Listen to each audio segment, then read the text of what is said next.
जय श्री कृष्णा। राधे राधे। कार्तिक मास की कथा। किसी गांव में एक बुढ़िया रहती थी जो कार्तिक का व्रत रखा करती थी। उसके व्रत खोलने के समय भगवान कृष्ण आते और एक कटोरा खिचड़ी का रखकर चले जाते थे। बुढ़िया के पड़ोस में एक औरत रहती थी जो हर रोज यह देखकर ईर्ष्या करती थी कि इसके पास कोई नहीं है, फिर भी इसे खाने के लिए खिचड़ी मिल जाती है। एक दिन कार्तिक महीने का स्नान करने बुढ़िया माई गंगा गईं। पीछे से भगवान कृष्ण उसका खिचड़ी का कटोरा रख गए। पड़ोसन ने जब खिचड़ी का कटोरा रखा देखा और पाया कि बुढ़िया वहाँ नहीं है, तो उसने वह कटोरा उठाकर घर के पिछवाड़े फेंक दिया। कार्तिक स्नान के बाद बुढ़िया घर आई तो उसे खिचड़ी का कटोरा नहीं मिला और वह भूखी रह गई। बार बार वह यही कहती रही, कहाँ गई मेरी खिचड़ी और कहाँ गया मेरा खिचड़ी का कटोरा। दूसरी ओर पड़ोसन ने जहाँ खिचड़ी गिराई थी वहाँ एक पौधा उगा जिसमें 2 फूल खिले। एक बार राजा उस ओर से निकला तो उसकी नज़र उन दोनों फूलों पर पड़ी और उसने उन्हें तोड़कर घर ले आया। घर आने पर उसने वह फूल अपनी रानी को दिए, जिन्हें सूंघने पर रानी गर्भवती हो गई। कुछ समय बाद रानी ने 2 पुत्रों को जन्म दिया। जब वे बड़े हो गए तो वे किसी से भी नहीं बोलते थे, लेकिन जब वे शिकार पर जाते तब रास्ते में उन्हें वही बुढ़िया मिलती जो अभी भी यही कहती कि कहाँ गई मेरी खिचड़ी और कहाँ गया मेरा कटोरा। बुढ़िया की बात सुनकर वे दोनों कहते, हम हैं तेरी खिचड़ी और हम हैं तेरा बेला। हर बार जब वे शिकार पर जाते तो बुढ़िया यही बात कहती और वे दोनों वही उत्तर देते।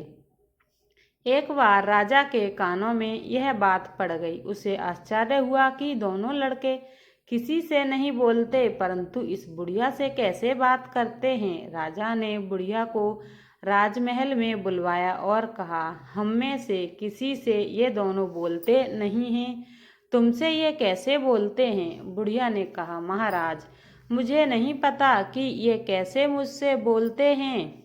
मैं तो कार्तिक का व्रत रखती थी और भगवान कृष्ण मुझे खिचड़ी का बेला भरकर दे जाते थे। एक दिन मैं स्नान करके वापस आई तो मुझे वह खिचड़ी नहीं मिली। जब मैं कहने लगी कि कहाँ गई मेरी खिचड़ी और कहाँ गया मेरा बेला, तब इन दोनों लड़कों ने कहा कि तुम्हारी पड़ोसन ने तुम्हारी खिचड़ी फेंक दी थी तो उसका एक पौधा उगा और उस पौधे पर 2 फूल बन गए थे। वह फूल राजा तोड़कर ले गए और रानी ने उन्हें सूंघा। उसके बाद रानी गर्भवती हुई और हमारा दोनों का जन्म हुआ।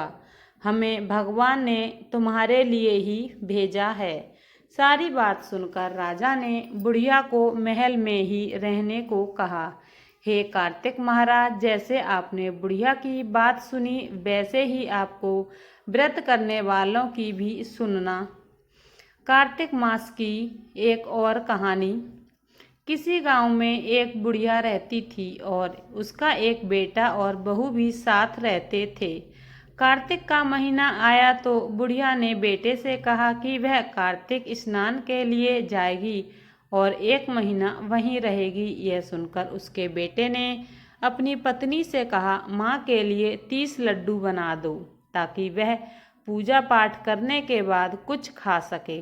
बहू ने गुस्से में आकर 30 लड्डू बना दिए। बुढ़िया नदी किनारे कार्तिक स्नान के लिए गई और वहीं एक किनारे पर झोंपड़ी बनाकर रहने लगी। बुढ़िया रोज सुबह उठकर स्नान करती और जैसे ही एक लड्डू निकालकर खाने लगती तो हनुमान जी बंदर के रूप में आते। बुढ़िया वह लड्डू खुशी से बंदर को दे देती। इस तरह से कार्तिक का पूरा महीना बीत गया और सभी 30 लड्डू हनुमान जी ने बंदर के रूप में खा लिए। कार्तिक का महीना समाप्त होने पर बुढ़िया वापस जाने के लिए तैयार हुई तो हनुमान जी प्रकट हो गए। उन्होंने बुढ़िया की उस कुटिया की जगह पर एक आलीशान महल बनवा दिया। बुढ़िया का पूरा महल धन दौलत से भर गया।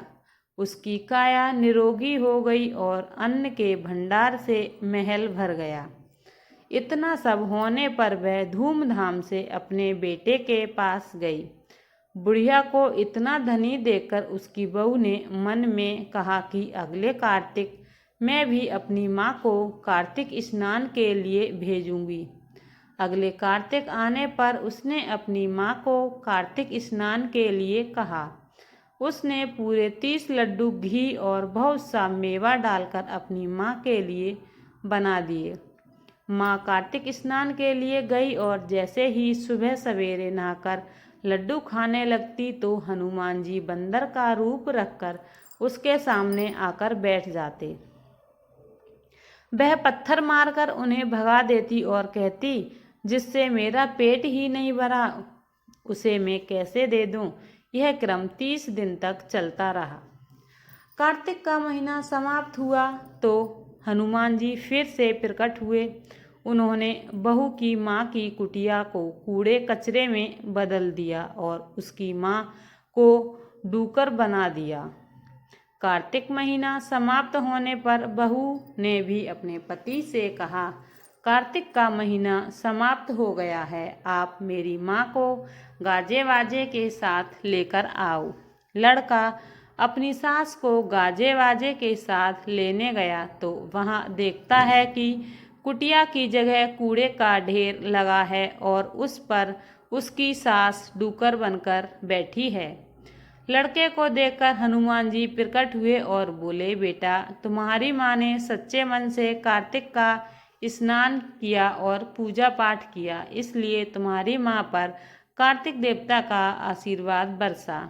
लेकिन तुम्हारी सास ने पापी मन से यह कार्य किया है और कार्तिक महीने में बेटी के घर का अन्न खाया है, इसलिए कार्तिक देवता इनसे नाराज हुए और यह डूकर बन गई। कहानी के बाद हाथ जोड़कर कहना चाहिए कि हे कार्तिक देवता, जैसे आप लड़के की माँ पर बरसे वैसे ही आप सभी पर बरसना। कार्तिक माह की तीसरी कहानी। एक समय की बात है, किसी नगर में एक बूढ़ा व्यक्ति रहता था और उसकी 7 बहुएं थीं। एक बार कार्तिक का महीना आया और उसने अपनी बहुओं से कहा, मैं कार्तिक का स्नान करूँगा, क्या तुम इसे निभा दोगी? 7 बहुओं में से 6 बहुओं ने मना कर दिया, लेकिन बड़ी बहू ने कहा, मैं इसे निभा दूंगी, आप स्नान कीजिए। बूढ़ा हर रोज सुबह उठता और नदी पर स्नान कर घर आता। गीली धोती को वह बड़ी बहू के आंगन में सुखा देता। जैसे जैसे उस गीली धोती में से पानी की बूंदें जमीन पर गिरती, वैसे ही वह हीरे मोती में बदल जाती। धोती से हीरे मोती गिरते देख बाकी 6 बहुएं से न रहा गया और उन्होंने कहा, हम भी ससुर जी को अपने यहाँ नहाने को बोलते हैं। उन्होंने कहा, पिताजी आप कल से हमारे यहाँ कार्तिक स्नान कर लीजिए। बूढ़े ने कहा, ठीक है, मुझे तो नहाना ही है, मैं तुम्हारे यहाँ नहा लूँगा। बूढ़ा सुबह सवेरे स्नान करके आया और धोती उसने दूसरी बहू के आंगन में सुखाने के लिए डाल दी, लेकिन यहाँ हीरे मोती की बजाय कीचड़ टपकने लगा। बहुओं ने देखा तो कहा, आप हमारे यहाँ पाप का स्नान कर रहे हैं, इसलिए यहाँ से जाओ और बड़ी बहू के यहाँ ही स्नान करो। बूढ़ा वापस बड़ी बहू के यहाँ स्नान करने आ गया। स्नान करके उसने फिर से धोती सुखाई तो फिर से हीरे मोती गिरने लगे। अब कार्तिक का महीना समाप्त होने को था।